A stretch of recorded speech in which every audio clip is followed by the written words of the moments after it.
thanks for joining me. My name's Loretta and I am part of the Keto Foodies. And today is my husband's birthday and we are going to make a dark chocolate tart from the Keto Connect. So I've never made it. I'm not very good at cooking. There's a lot of steps, so we're going to give this a shot.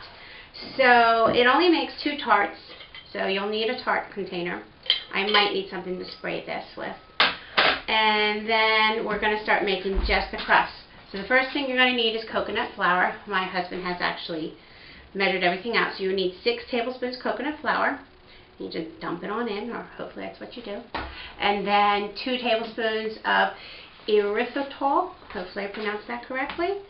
Dump that in. And melted butter, I believe butter. Sorry, 4 tablespoons of butter. That's my oven saying, hey, get the crust done. And you will need 1 egg cracked. My mom always told me not to do your egg over there, so shh. And then we will just mix it up with a spatula to make the dough. It's really runny. I hope it's working. Okay, so I maybe should have checked it out again. Oh, I guess it's getting a little doughy. Hon, do you mind getting a little bit of olive oil for me? So, this is what the dough is. It's a very wet dough. Make sure I put everything in there.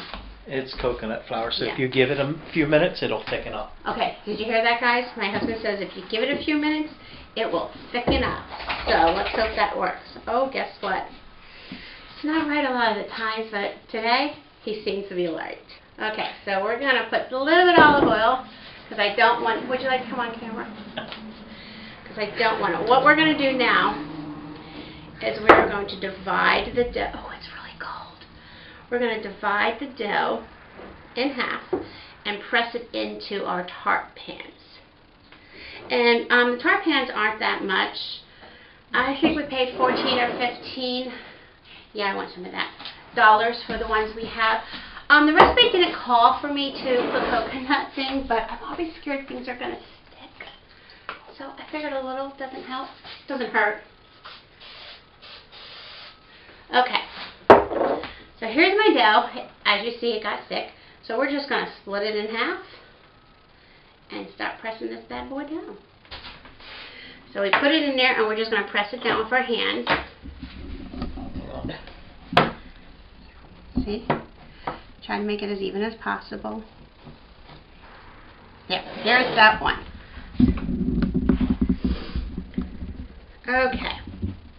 Press the second one down. Hey, if you make it into a ball, it goes down in the pan a little easier. See, look, we're learning together. Also chopping off the top of your head. That's okay.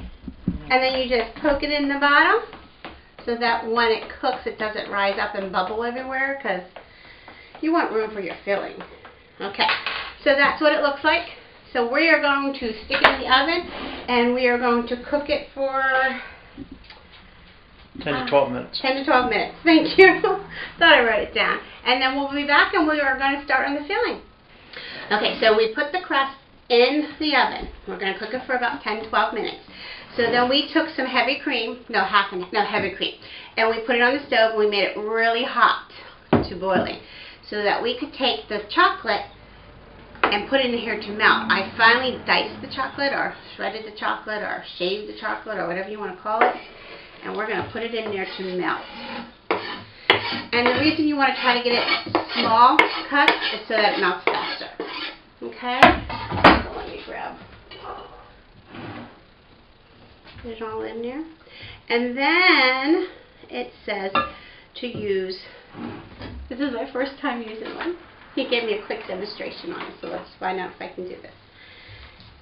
Uh-oh, it's not going to work.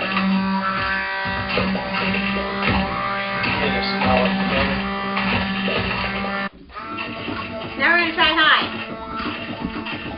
And it's going to be smooth if you want to look in there. Nice and smooth.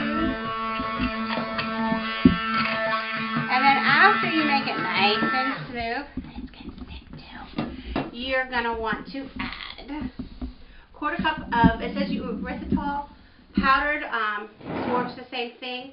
They say if you don't have this, you can use the regular granular erythritol and put it in a coffee Coffee or spice grinder grinder. and grind it up, and it'll make it like this. Coffee And it's spice a grinder. 1/4 cup.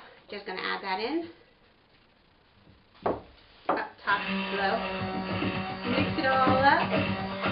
I think I got this mixing thing down. Maybe. And then after you put that in, you are going to add 1 large egg. Yummy, yummy, yummy. Again, don't tell my mommy.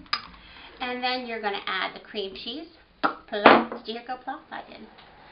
And then you're going to mix it all up. Mention note, don't stick the thing right on top of the cream cheese. Just to go up and down. Now I'm just trying to smooth the cream cheese in it because you don't want to be eating it and get a big chunk of cream cheese. And I guess if you don't have an immersion blender, you could try to melt it. Here, let me time out. You can try to melt it, the chocolate first, and let the milk cool a little bit, and then actually put a blender in it. But this is pretty cool. It's nice to do new things, right? Yeah. Okay. Cool. So glad you guys can talk to me. It gets lonely sometimes. Okay. So we got our inners done. So as soon as that comes out, we're going to let it cool about 10 minutes, and then we will put our yummy filling in. So, should I try? Put 30 drops of liquid stevia in. Maybe that could have been why it was so bitter. It was a little bitter. We're like, So, you guys ready to count with me? I've never done this. 1, 2, 29, 30. Okay, and now we're back. They beeped, we brought them out, and you are looking for how they're golden at the edges. They look really, really good. I don't know if you can see that. So, we are going to split it between the two. And let's see how even. We'll put more in mine and give him less. What do you think? Sounds fair, right? And it says it was only for 2. Now, before you get too excited about individual ones, they're not. There's 4 servings in each tart, so don't get so excited like individual tarts. I mean, I guess it's your choice if you want to eat all of it. Go right ahead.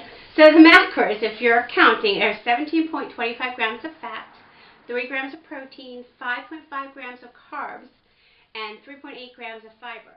So the net carb is 1.7. The calories are 190, and that's per piece. So there's 8 servings in these 2. Okay, so it's 1/4 of a pie or tart. So we're going to put these in the oven again for about 15 minutes. And then after we take them out, we need to let them rest for 30 minutes. And then you stick them in the fridge for 1.5 hours to 2. 1 to 2 hours. And then you let it rest about 10 minutes before you serve. And if what we tasted from the batter is any indications, they're going to be pretty yummy. So I'm a little excited. Okay, so our tart is done. We had it in the fridge for 2 hours. And all it does is you push on the center and it pops out. And you just peel that off. And remember, we put coconut spray. It's not coming off. Okay. Stuck a little bit. Stuck a little bit. So let's cut it. Remember, each tart is 4 servings. So that is for, let's put in the middle. Oh. Would you like to come over and try some, hon? Yeah. Here, why don't we just split a piece? You know, that's a bigger serving than I thought. It is pretty big. So.